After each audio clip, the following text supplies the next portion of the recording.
दोस्तों, हर मर्द को अपनी पत्नी की ये 3 चीजें जरूर देखनी चाहिए।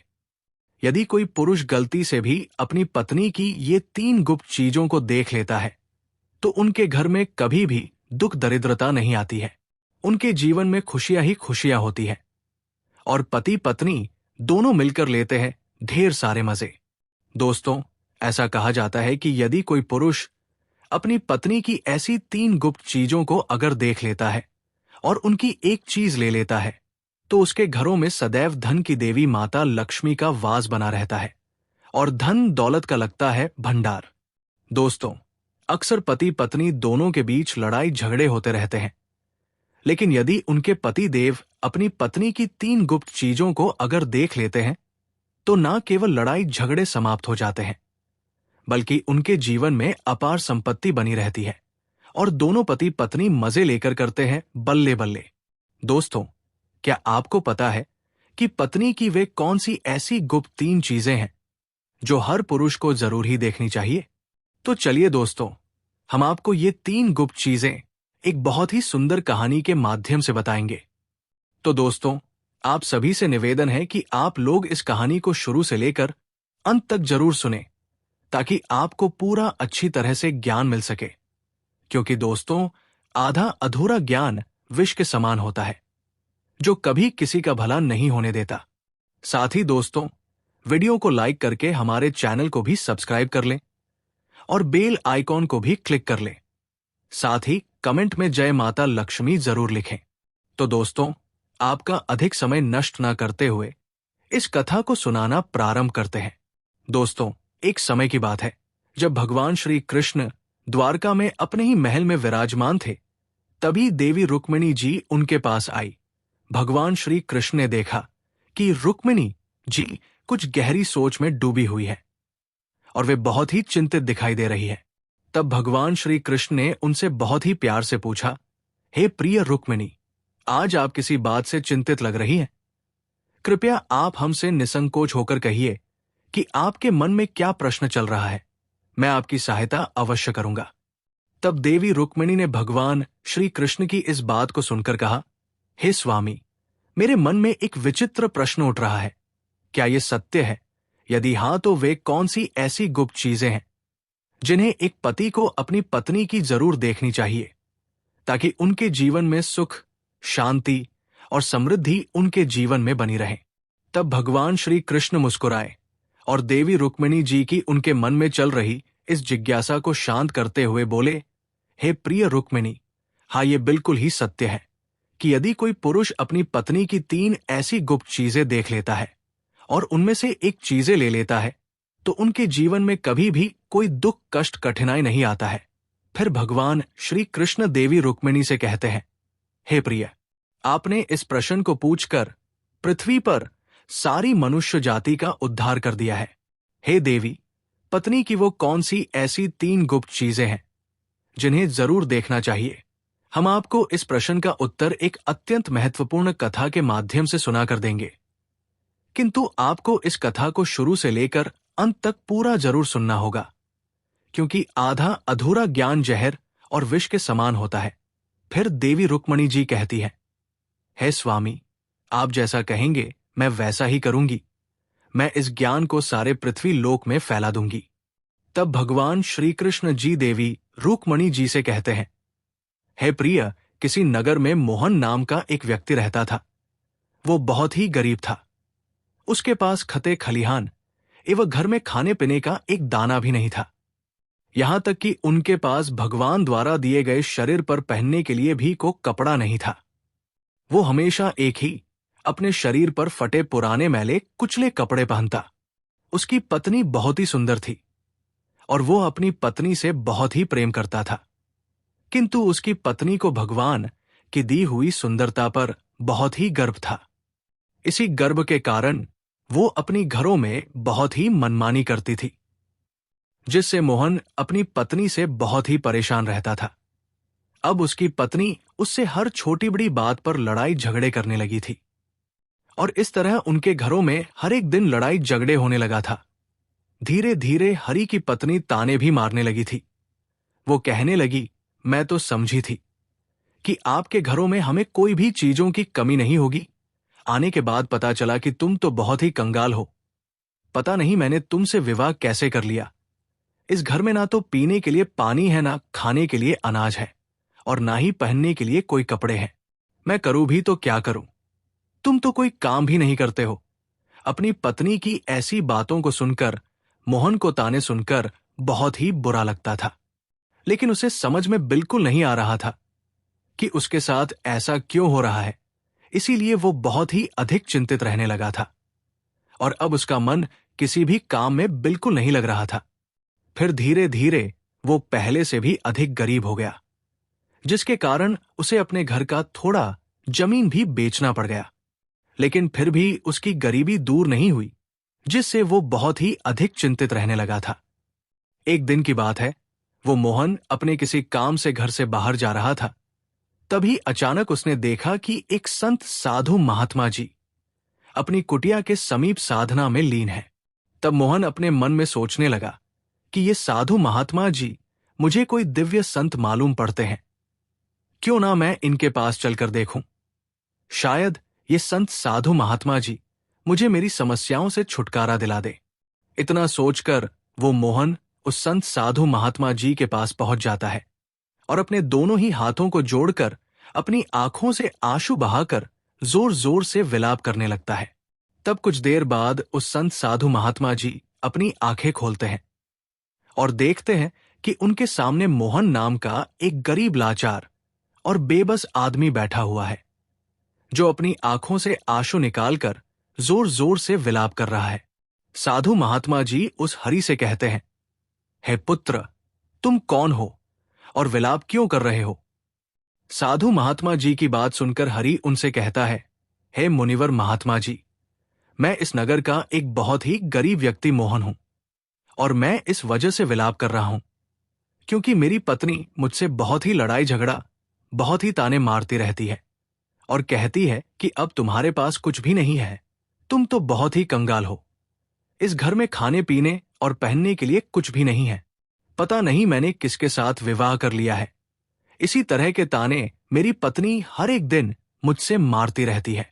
लेकिन हे मुनिवर महात्मा जी, मैं बहुत ही कड़ी मेहनत मजदूरी करता हूं, फिर भी थोड़ा सा ही धन कमा पाता हूं, जिससे मैं अपने परिवार का पालन पोषण खर्चा चलाता हूं। फिर मोहन आगे कहता है, हे मुनिवर महात्मा जी, आप कृपया मुझे कोई ऐसा उपाय बताएं जिससे मेरी पत्नी मुझसे लड़ाई झगड़ा ना करे और मैं बहुत जल्द देखते ही देखते बहुत ही धनवान बन जाऊं।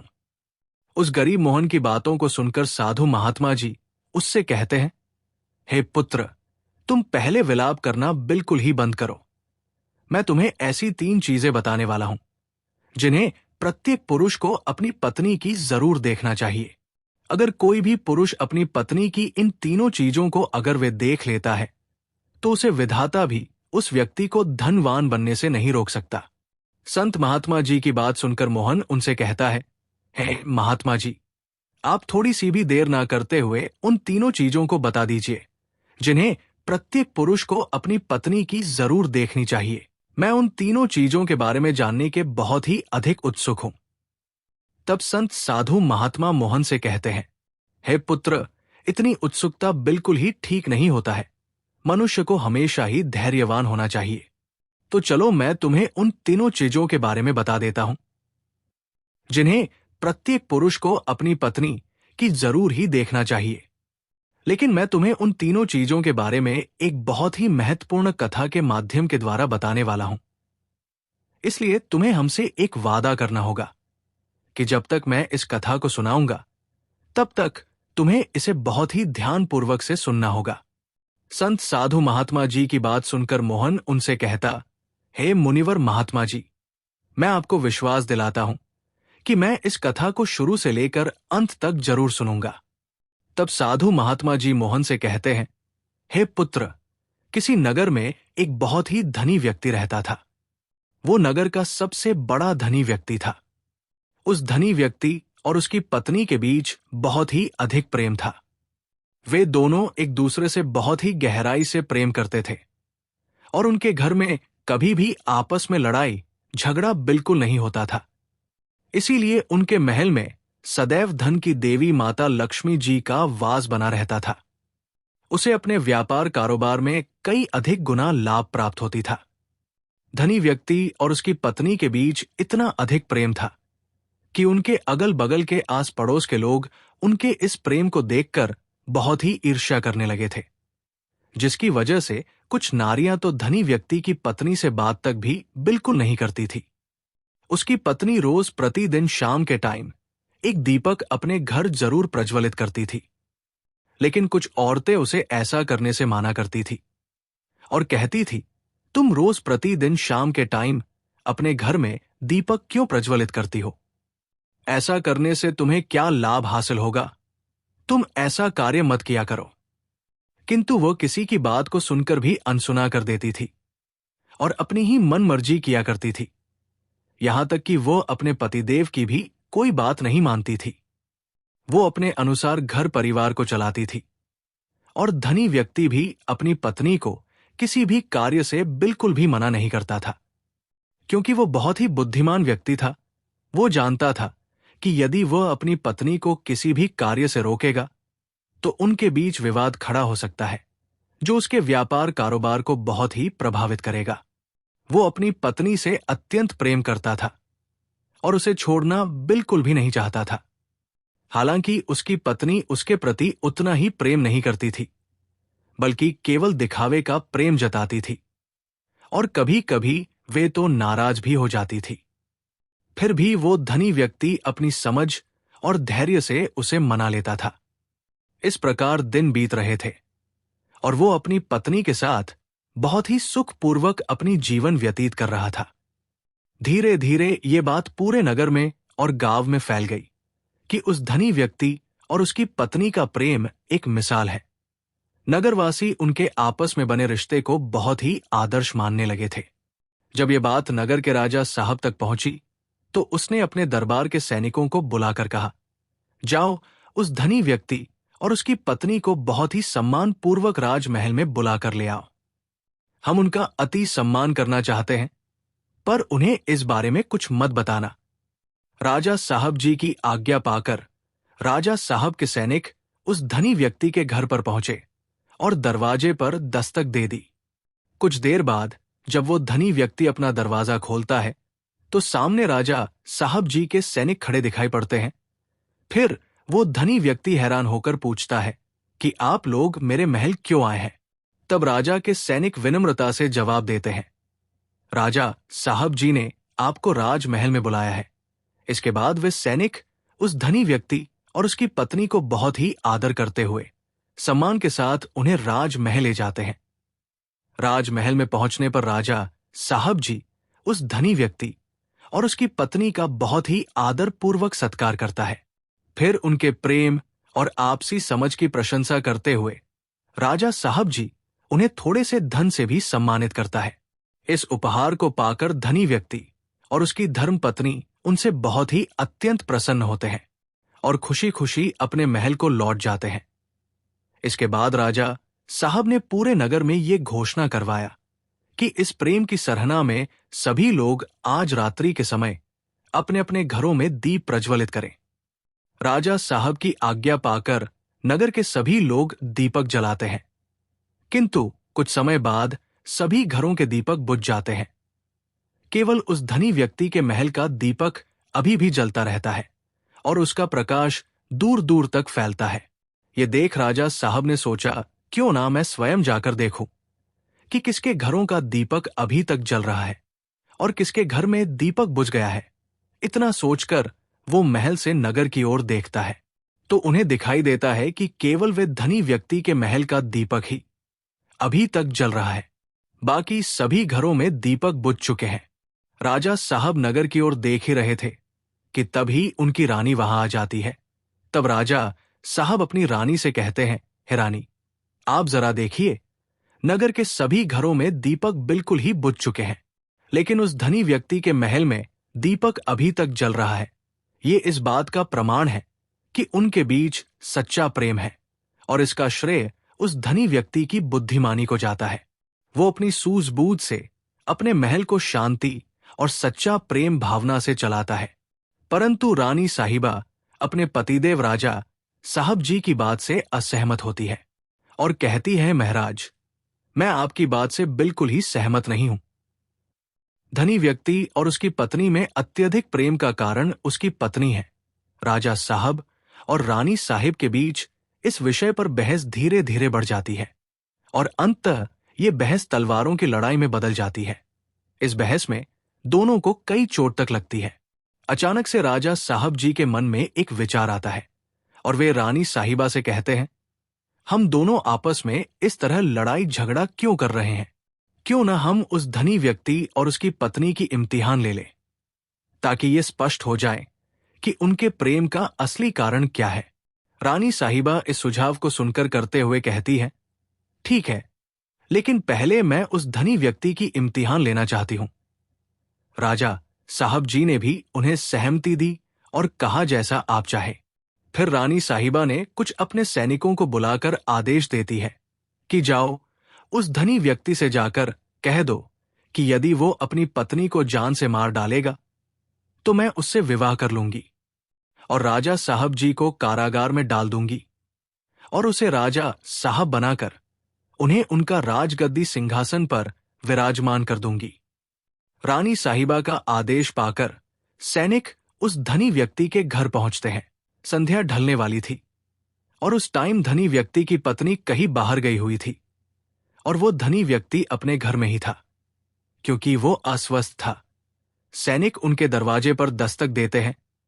धनी व्यक्ति ने किसी तरह उठकर दरवाजा खोला तो वे सैनिक उस धनी व्यक्ति से कहते हैं, सुनिए, रानी साहिबा का आदेश है कि यदि आप अपनी पत्नी को जान से मार डालेंगे तो रानी साहिबा आपसे विवाह कर लेंगी और राजा साहब जी को बंदी बनाकर कारागार में डाल देंगी। फिर आपको उनके जगह पर उनकी राजगद्दी सिंहासन पर विराजमान कर देंगी। फिर इस नगर में आपका राज्य हो जाएगा। उन सैनिकों की बात को सुनकर वो धनी व्यक्ति स्पष्ट रूप से कहता है, जाइए, रानी साहिबा जी से कह दीजिए कि मैं अपनी पत्नी को किसी भी हाल में खोना नहीं चाहता हूं, क्योंकि मैं अपनी पत्नी से बहुत ही सच्चा प्रेम करता हूं और यदि किसी ने मेरी पत्नी को नुकसान पहुंचाने का सोचा भी तो मुझे से बुरा और कोई नहीं होगा। और बात रही रानी साहिबा जी से विवाह करने की, तो आप रानी साहिबा से कह दीजिएगा कि मैं उनसे किसी भी हाल में विवाह करने के लिए तैयार नहीं हूं, चाहे वे मुझे अपना सिंहासन राजगद्दी ही क्यों ना दे दे। मैं अपनी धर्म पत्नी का स्थान किसी को भी नहीं दे सकता। फिर उस धनी व्यक्ति की बातों को सुनकर वे सैनिक राजा साहब जी के राज महल पहुंच जाते हैं और रानी साहिबा को उस धनी व्यक्ति के द्वारा बताई गई बातें बता देते हैं। उसके बाद राजा साहब अपनी रानी साहिबा से कहते हैं, देखिए, वो धनी व्यक्ति कितना समझदार है और इससे स्पष्ट हो जाता है कि उस धनी व्यक्ति और उसकी पत्नी के बीच इतना सच्चा प्रेम होने का कारण वो धनी व्यक्ति ही है, क्योंकि वो अपनी धर्म पत्नी से बहुत ही सच्चा प्रेम करता है। राजा साहब की बात सुनकर रानी साहिबा राजा साहब जी से कहती है, आप ये कैसे कह सकते हैं? आपने अभी तक उस धनी व्यक्ति की पत्नी की इम्तिहान नहीं ली है। तब राजा साहब जी कहते हैं, ठीक है, मैं आपकी संतुष्टि के लिए उसकी पत्नी की इम्तिहान ले लेता हूं। फिर राजा साहब अपने कुछ सैनिकों को बुलाते हैं और उनसे कहते हैं, जाओ और इस नगर में रहने वाले उस धनवान धनी व्यक्ति की धर्म पत्नी से कहो कि यदि वो अपने पति को जान से मौत के घाट उतार देगी तो मैं उसे अपनी रानी के रूप में उन्हें स्वीकार कर लूंगा। जब वे सैनिक उस धनी व्यक्ति के महल में पहुंचते हैं तो वे देखते हैं कि उसकी पत्नी कुएं से पानी लेकर आ रही है। जब उसकी पत्नी उन सैनिकों के पास पहुंचती है तो वे उसे बताते हैं। राजा साहब जी के उन सैनिकों की बात को सुनकर धनी व्यक्ति की पत्नी सोचने लगती है कि राजा साहब जी मुझसे विवाह करने के लिए तैयार है, तो ये बहुत अच्छा है, मैं अपने पतिदेव को जान से मार डालूंगी। अपने मन में इतना सोचकर वो उन सैनिकों से कहती है, ठीक है, मैं अपने पतिदेव को मौत के घाट उतारने के लिए बिल्कुल ही तैयार हूं।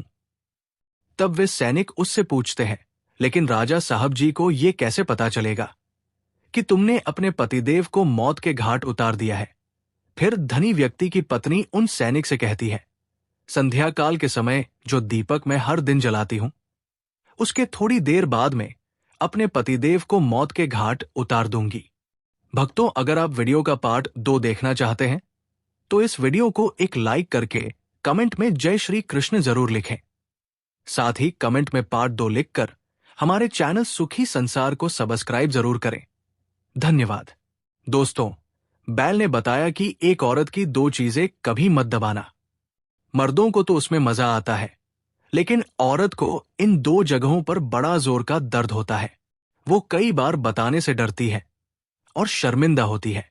इसलिए मर्दों को चाहिए कि औरत की इन 2 चीजों को कभी न दबाएं। प्राचीन समय की बात है, एक हकीमपुर नामक शहर था। उस शहर में लाखा सेठ नाम का एक व्यक्ति रहता था। लाखा सेठ बहुत बड़ा धनवान था और चारों दिशाओं में प्रसिद्ध था। उसके पास अपार धन दौलत थी। सेठ के घर में किसी चीज की कोई कमी नहीं थी। वो इतना संपन्न था कि दूसरों को ब्याज पर धन दिया करता था। लाखा सेठ ने एक नियम बना रखा था। वो किसी को भी कर्ज देने से मना नहीं करता था। वो 2 तरह का कर्ज देता था, एक तो इस जन्म में लौटाने के लिए और दूसरा अगले जन्म में लौटाने के लिए। चाहे कोई कितना भी धन उधार लेना चाहता हो, सेठ कभी मना नहीं करता था। आप तो जानते ही हैं, इस दुनिया में हर तरह के लोग रहते हैं। जब लोगों को यह पता चला कि लाखा सेठ अगले जन्म के लिए भी कर्ज देता है, तो उसके पास धन लेने वालों की भीड़ लग गई। चोर और बेईमान लोग इस मौके का पूरा फायदा उठाने लगे। सेठ के दरवाजे पर हर रोज कर्ज लेने वालों की लाइन लगती थी। लोगों को लगता था कि सेठ के पास बहुत पैसा है और वो बहुत ही मूर्ख है। जो ईमानदार स्वभाव के लोग होते थे, वे इस जन्म में लौटाने की बात कहकर कर्ज लेते थे, लेकिन बेईमान लोग अगले जन्म का हवाला देकर धन उधार ले लेते थे। उन्हें लगता था कि सेठ मूर्ख है। इस जन्म में भी लोग कर्ज नहीं लौटाते तो अगले जन्म में कौन लौटाने आएगा? ये तो पागल है जो अगले जन्म की आस लगाए बैठा है। अब तो ये हाल हो गया था कि जिसे भी धन की आवश्यकता होती, वो फौरन सेठ के दरवाजे पर पहुंच जाता। सेठ बड़ा उदार हृदय का था। उसने अपने पास 2-4 मुनि भी रखे थे, जो कर्ज मांगने वालों को उनकी जरूरत के मुताबिक धन दे देते थे। सेठ का एक ही नियम था कि कोई भी उसके दरवाजे से खाली हाथ न लौटे। जब कोई व्यक्ति धन उधार लेने आता तो सेठ उससे केवल एक बात पूछता, ये धन तुम इस जन्म में लौटाओगे या अगले जन्म में?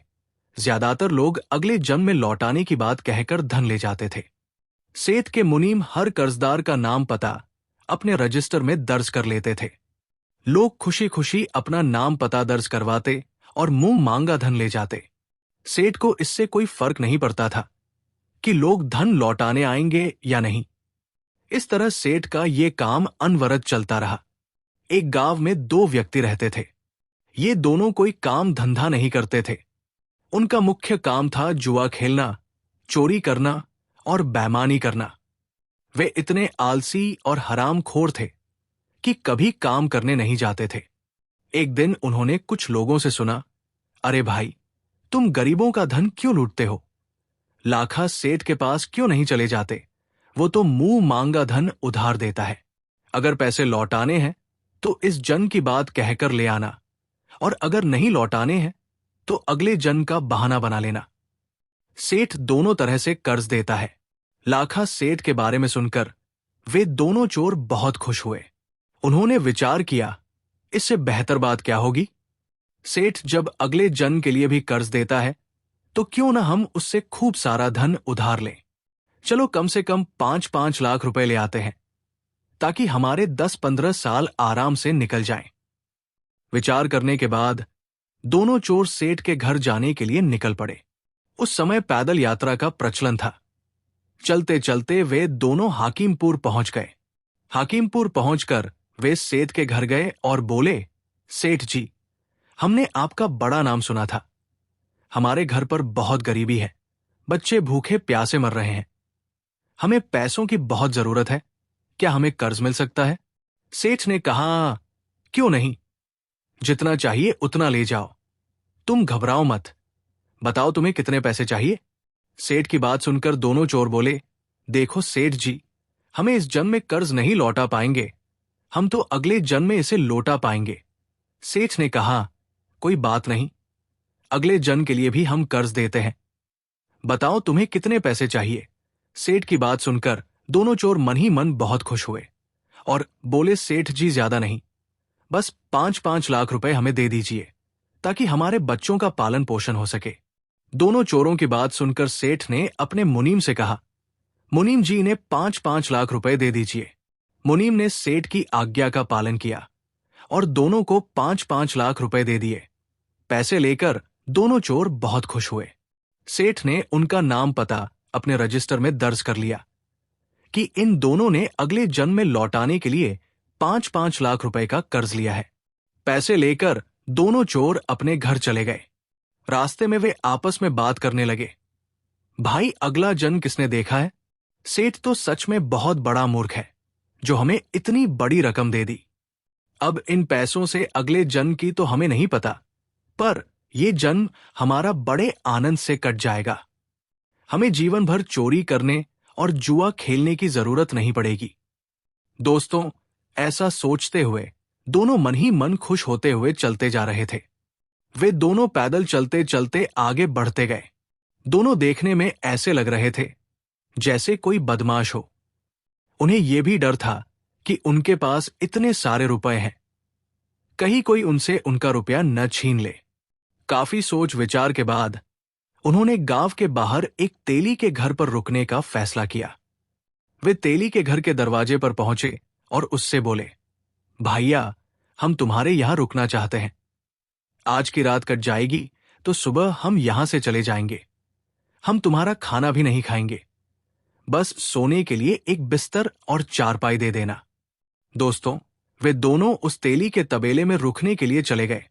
जब दोनों मित्र वहां रुक गए तो तेली अपने घर चला गया। इधर वे दोनों चोर उस तबेले में पड़ी खाट पर सो गए, परंतु दोनों को नींद नहीं आ रही थी क्योंकि उनके पास काफी पैसे थे। उन्हें डर था कि कोई उनसे उनके पैसे छीन न ले। इस डर से वे जागते हुए आपस में बातें कर रहे थे। इस प्रकार दोस्तों, रात के 12 बज गए। उधर तबेले में एक भैंसा और एक बैल जो बंधे हुए थे, उनमें से भैंसा कहता है, अरे भाई बैल, तुम सो रहे हो या जाग रहे हो? देखो, मेरी बात ध्यान से सुनो। मेरा और तुम्हारा साथ बस आज रात तक का ही है। कल सुबह मैं तुम्हें छोड़कर चला जाऊंगा। बैल बोला, क्या कह रहे हो? तुम हमें छोड़कर चले जाओगे? क्यों चले जाओगे? तब भैंसा कहता है, देखो भाई, मैंने पहले इस तेली से कर्जा लिया था और वो कर्जा मैं चूका नहीं पाया, इसलिए मुझे तेली के यहां ऐसा बनना पड़ा।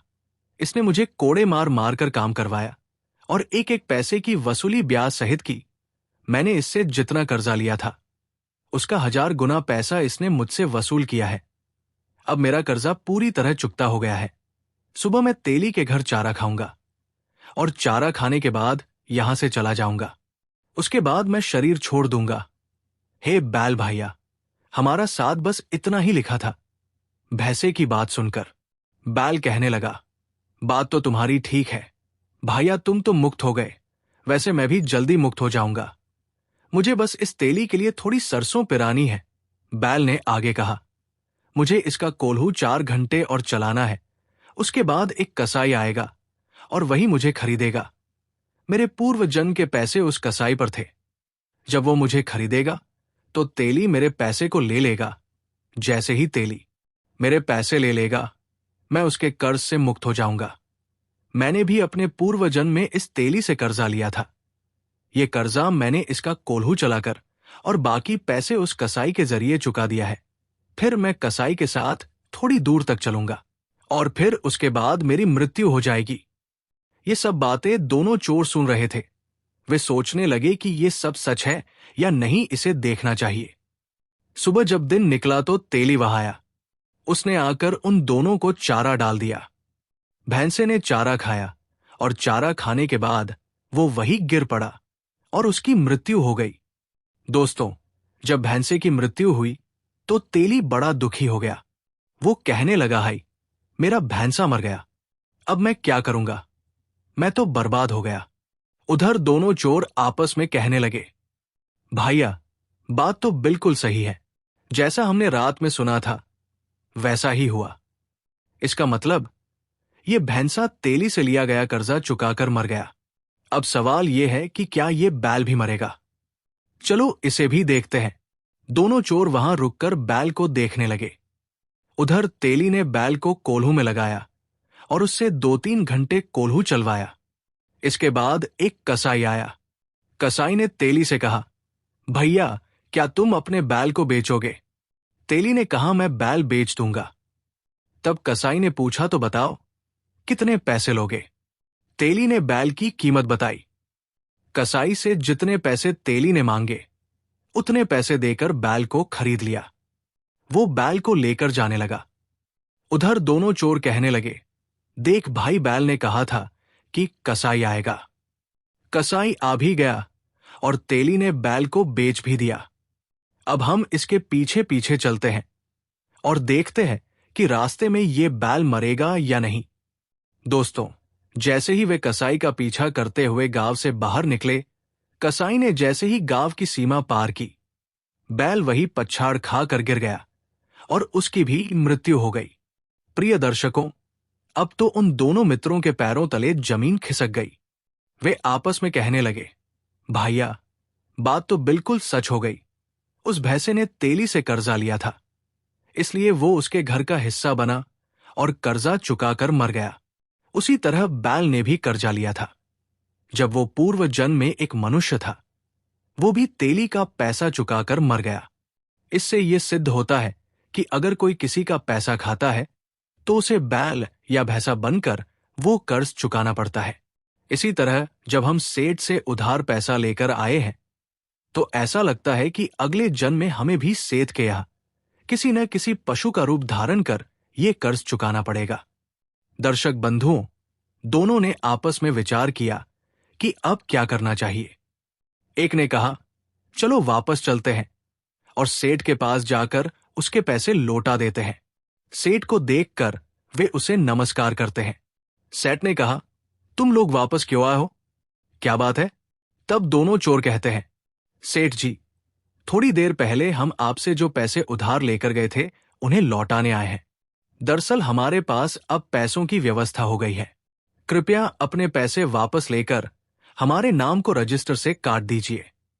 सेठ ने अपना वही खाता देखा और मुस्कुराते हुए कहा, ये पैसे तो अगले जन्म के लिए उधार लिए गए थे। अगर इस जन्म के लिए उधार लिए होते तो मैं अभी इन पैसों को स्वीकार कर लेता, लेकिन अब ये पैसे अगले जन्म में ही चुकाने होंगे। ये सुनकर दोनों चोर ने सेठ से कहा, नहीं सेठ जी, आपको ये पैसे अभी लेने होंगे। परंतु सेठ ने साफ इनकार कर दिया। वे दोनों बहुत मिन्नतें करने लगे, लेकिन सेठ ने पैसे लेने से फिर भी इनकार कर दिया। निराश होकर वे दोनों अपने घर लौटने लगे। रास्ते में विचार करते हुए बोले, हमें अब सेठ का बैल बनना पड़ेगा और सेठ हमें डंडे मार मार कर इस कर्ज का हिसाब बराबर करेगा। हमने सेठ से उधार लेकर बड़ी मुसीबत मोल ले ली है। चलते चलते वे दोनों एक जंगल में पहुंचे जहां एक चौराहा था। दोनों एक पेड़ के नीचे बैठकर फिर से विचार करने लगे। उनमें से एक ने कहा, भाई, मेरे दिमाग में एक युक्ति आई है। हम एक काम करते हैं, जितने पैसे सेठ से उधार लिए हैं उनमें एक बड़ा तालाब बनवाएंगे। उन्होंने पास के गांव से मजदूर बुलवाए और तालाब खुदवाने का काम शुरू कर दिया। कुछ ही समय में एक बहुत सुंदर तालाब बनकर तैयार हो गया। तालाब के चारों ओर हरे भरे पेड़ पौधे लगवा दिए गए, सीढ़ियां बनवा दी गई और तालाब को नीचे से पक्का कर दिया गया। तालाब के पास अपने रहने के लिए एक छोटा कमरा भी बनवा लिया। अब वे दोनों उसी तालाब के पास रहने लगे। जो पैसे सेठ से उधार लिए थे वे सब तालाब बनाने में खर्च कर दिए। दर्शक बंधुओं, जब बारिश का मौसम आया तो चारों ओर से बारिश का पानी आकर तालाब में भर गया। कुछ समय बाद तालाब का गंदा पानी नीचे बैठ गया और उसमें बिल्कुल स्वच्छ पानी रह गया। धीरे धीरे इस तालाब की खबर आसपास के गांवों में फैल गई। लोग अपने पशुओं को पानी पिलाने के लिए वहां लाने लगे। परंतु वे दोनों जो तालाब बनवाने वाले थे एक लाठी लेकर तालाब की रखवाली करने लगे। जो भी वहां पानी पिलाने आता उसे डांट कर भगा देते और कहते, इस तालाब में पानी पीना मना है, ये सेठ जी का आदेश है। तालाब के किनारे उन्होंने एक बड़ा बोर्ड लगवा दिया जिसमें लिखा था कि ये तालाब हकीमपुर के लाखा सेठ का है। अब गांव वालों में चर्चा होने लगी कि लाखा सेठ ने जंगल में इतना सुंदर तालाब बनवाया है, लेकिन वहां पानी पीने नहीं दिया जाता। आखिरकार गांव के 10 से 20 लोग मिलकर तालाब पर पहुंचे और उन दोनों से पूछा, भाई तुमने इतना सुंदर तालाब बनवाया, इसमें लाखों रुपए खर्च किए हैं, फिर भी तुम पानी क्यों नहीं पीने देते? आखिर इसका क्या कारण है? तब दोनों ने जवाब दिया, भाई ये तालाब हमारा नहीं है, हम तो हकीमपुर के लाखा सेठ के नौकर हैं। सेठ का आदेश है कि इसमें किसी को पानी नहीं पीने दिया जाएगा। जब मालिक का आदेश है तो हम क्या कर सकते हैं? कुछ गांव के लोग कहने लगे, ये तो गलत बात है। कुछ लोग उस सेठ से नफरत करने लगे और उसे गाली देने लगते हैं। कुछ उसे कोसने लगे कि सेठ ने जब तालाब बनवाया है तो फिर पानी क्यों नहीं पीने देता। दोनों चोरों ने कहा, देखो भाई, हम इनकार नहीं कर रहे हैं, लेकिन पहले आप लाखा सेठ से अनुमति ले आइए। अगर सेठ कह देगा तो फिर पानी पीने से हम किसी को नहीं रोकेंगे। कुछ बोले, भैया बात तो ठीक है, नौकरों की क्या गलती है, जैसा मालिक हुक्म देगा वैसा ही तो नौकर करेंगे। अब तो कुछ लोग मिलकर हकीमपुर के लाखा सेठ के पास चले जाते हैं। जब वे सारे लोग उस सेठ के पास पहुंचते हैं तो एक साथ इतने सारे लोगों की भीड़ देखकर सेठ आश्चर्यचकित हो जाता है। सेठ सोचने लगा, क्या हमसे कोई गलती तो नहीं हो गई? कहीं ये लोग मिलकर हमें मारने तो नहीं आए हैं? अब तो दोस्तों सेठ डर के मारे उन सब से दूर से ही राम राम करने लगा और हाल चाल पूछने लगा। सेठ ने उन सबको बड़े सम्मान से अपनी बैठक में बुलाया और जलपान कराया। उसके बाद में आने का कारण पूछा। अब तो सारे गांव वाले वैसे भी क्रोध में ही थे। वे सब कहने लगे, अरे सेठ जी, आपने इतना सुंदर तालाब बनवाया है, जब किसी को पानी नहीं पीने देते हो तो आपके तालाब बनवाने का क्या फायदा? तालाब का नाम सुनकर सेठ चौंक जाता है और कहने लगता है, भाइयों, आप किस तालाब की बात कर रहे हैं? मैंने तो कोई तालाब नहीं बनवाया है, आप लोग गलत कह रहे हैं। गांव वाले बोले, नहीं सेठ जी, हम इतने लोग पागल नहीं हो सकते, हम अपनी आंखों से देख कर आ रहे हैं। तालाब के किनारे पर बोर्ड लगा है और उस बोर्ड पर मालिक के रूप में आपका ही नाम लिखा है। वहां पर आपके ही नाम का बीजक लगा है और आपने 2 नौकर वहां बैठा रखे हैं। वही दोनों हमें किसी को पानी नहीं पीने देते हैं। सेठ कहने लगा, भाई मैंने तो ऐसा कोई तालाब नहीं बनवाया है, और जो तालाब मैंने बनवाए हैं उन पर तो लोग पहले से ही पानी पीते आए हैं। मेरे किसी तालाब पर पानी पीने की मनाही नहीं है। गांव वाले कहने लगे, सेठ जी, वो तालाब आपका ही है और आप हम लोगों को पानी से वंचित करके पाप के भागी बन रहे हैं। गांव वालों की बात सुनकर सेठ बड़ा हैरान होता है और कहने लगता है, चलो मैं स्वयं चलकर देखता हूं। अब तो सेठ जी स्वयं उन गांव के लोगों के साथ चल देते हैं और उस तालाब पर पहुंच जाते हैं। सेठ ने जब उस तालाब को दूर से देखा तो वास्तव में तालाब बड़ा ही सुंदर बना हुआ था। चारों ओर पक्की दीवारें थी, बड़ी बड़ी सीढ़ियां थी, सुंदर सुंदर घाट बने हुए थे। पशुओं के लिए चढ़ने उतरने के लिए भी बहुत अच्छी व्यवस्था की गई थी। सेठ ने देखा कि 2 लोग लाठी लेकर उस तालाब की रखवाली कर रहे हैं। फिर सेठ ने वहां लगा वो बोर्ड देखा जिस पर उनका ही नाम लिखा हुआ था। उस बीजक पर लिखा था, तालाब के निर्माणकर्ता हकीमपुर के लाखा सेठ है। बीजक पढ़कर सेठ ने उन दोनों को अपने पास बुलाया और कहने लगे, भाई आप इस तालाब से लोगों को पानी क्यों नहीं पीने देते हो? क्या कारण है? और ये आपने अपना तालाब ही मेरे नाम से बनवाया है। मेरे नाम पर तालाब बनवाकर और लोगों को पानी से वंचित रखकर मुझे क्यों पाप का भागी बना रहे हो, जबकि मैंने ये तालाब बनवाया ही नहीं है। तब वे दोनों चोर सेठ से कहते हैं, सेठ जी, हम आपसे 10 लाख रुपए अगले जन के कहकर उधार लेकर आए थे, परंतु वे रुपए हम घर लेकर नहीं पहुंचे, उससे पहले ही हमारी व्यवस्था हो गई और हम उन पैसों को आपको वापस देना चाहते थे। लेकिन आपने तो ये कहते हुए मना कर दिया कि अगले जन्म के पैसों को मैं वापस नहीं लेता, वो तो अगले जन्म में ही देने पड़ेंगे। लेकिन सेठ जी, हम उन पैसों को इसी जन्म में देना चाहते हैं और आपने उन पैसों को लेने से इनकार कर दिया। अब बताइए कि हम क्या करें? इसीलिए हमारे मन में एक विचार आया कि हमने उस पैसे से तालाब बनवा दिया, और पैसे तो आपके ही थे, इसलिए हमने आपका नाम लिखवा दिया। अब हम पानी नहीं पीने देंगे जब तक आप उन पैसों को माफ नहीं कर देंगे, और अपने रजिस्टर से हम दोनों का नाम नहीं काटेंगे। तब तक सारे लोग आपको ही कोसेंगे। हजारों लोगों की बदुआ आपको मिलेंगी, क्योंकि पैसे आपके थे। यदि आप हमारे उन पैसों को जमा कर देते हो तो हमें कोई हर्ज नहीं है, चाहे जो आकर पानी पिए। यदि आपने पैसे जमा नहीं किए तो फिर हम किसी को पानी नहीं पीने देंगे।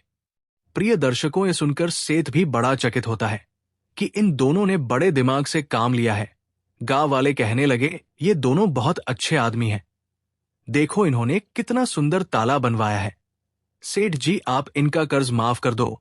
सेठ जी कहने लगे, देखो भाई, मैं अगले जन के पैसों को तो माफ नहीं करता। तब वे दोनों कहने लगे, कोई बात नहीं, मत करो माफ। हम किसी को पानी भी नहीं पीने देंगे, और इस पाप के भागी जिंदगी भर आप बनोगे। अब आप सोच लो आपके नाम से कितना अपराध होगा। सेठ को बात समझ में आ जाती है कि मेरे पैसे और मेरे नाम का ये लोग दुरुपयोग करेंगे और मैं नर्क का भागी बनूंगा। सेठ कहने लगा, कोई बात नहीं है, मैं तुम्हारे पैसों को अभी जाकर जमा करता हूं, परंतु तुम इन गांव वालों को पानी पीने दीजिएगा। ना जाने कितने पशु, कितने जानवर, कितने पक्षी पानी पीने के लिए इस तालाब पर आते हैं, और तुम उन्हें भगा देते हो। मेरे से तो ये बहुत बड़ा पाप हो रहा है। दोस्तों, इस प्रकार सेठ ने उन दोनों के पैसों को जमा कर दिया और रजिस्टर से उनका नाम भी काट दिया। इस प्रकार वे दोनों बहुत प्रसन्न होते हैं और अपने घर चले जाते हैं।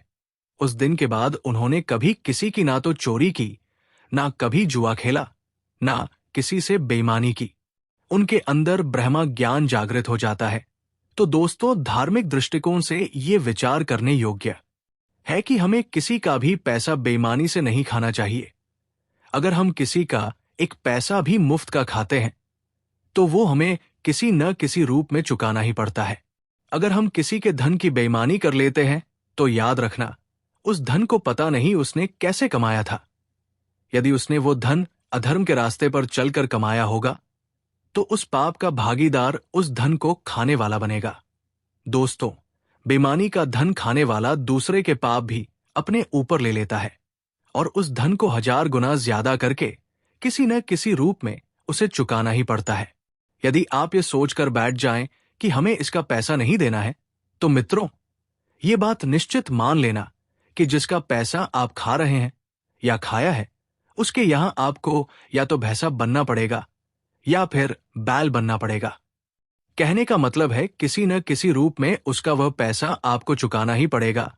परमात्मा की अदालत में कोई गलती नहीं होती है, न तो वहां किसी की रिश्वत चलती है और न ही आपका घमंड। वहां पर कोई गलती भी नहीं मिलती। जो अपराधी है, जिसने थोड़ा भी पाप किया है, उसे भी उसके कर्म का दंड अवश्य मिलता है। वहां कोई गलती नहीं मिलती। इसलिए दोस्तों, आपसे निवेदन है कि किसी का एक पैसा भी मत खाना। हो सके तो तुम्हारे पैसे भले कोई और खा जाए, आप सिर्फ ईमानदारी से रहिए। यदि आपने किसी के पैसे खाए हैं और नियत खोटी की है तो रोताओ, ये पक्का मान लेना कि आपको उसके पैसे चुकाने पड़ेंगे, वो भी ब्याज सहित। पाप का धन साधन तो देता है, पर सुख चैन छीन लेता है, अंदरूनी खुशी नष्ट कर देता है, और एक दिन ऐसे मूर्ख आदमी का पतन हो जाता है। इन 3 लोगों का पैसा कभी मत खाना, वरना बैल बनकर चुकाना पड़ेगा। नंबर 1, चोरी, बेईमानी और ठगी का पैसा कभी मत खाना। नंबर 2, किसी मंदिर या देव स्थान पर चढ़ा हुआ पैसा कभी मत खाना। नंबर 3, रिश्वत का पैसा कभी मत खाना। दोस्तों, जो इन 3 स्थानों का पैसा खाता है, उसका सर्वनाश होना निश्चित है। वे लोग ये सोच रहे होंगे कि हम तो 20 साल से इनका पैसा खा रहे हैं, हमारा तो कुछ बिगड़ा ही नहीं। तो आप चिंता ना करें, निश्चित रूप से आपका बेड़ा गर्क हो जाएगा। इस जन्म में ना हो तो अगले जन्म में अवश्य ही होगा, क्योंकि हिसाब देना ही पड़ता है। तो दोस्तों, मैं उम्मीद करता हूं कि इस वीडियो से आपको बहुत ही बड़ी सीख मिली होगी। इस सुंदर सी जानकारी को लाइक जरूर करें। आपका एक लाइक हमारे लिए बहुत ही कीमती है। साथ ही हमारे चैनल को सब्सक्राइब करके बेल आइकॉन को भी क्लिक कर लें। साथ ही कमेंट में जय माता लक्ष्मी जरूर लिखें। धन्यवाद।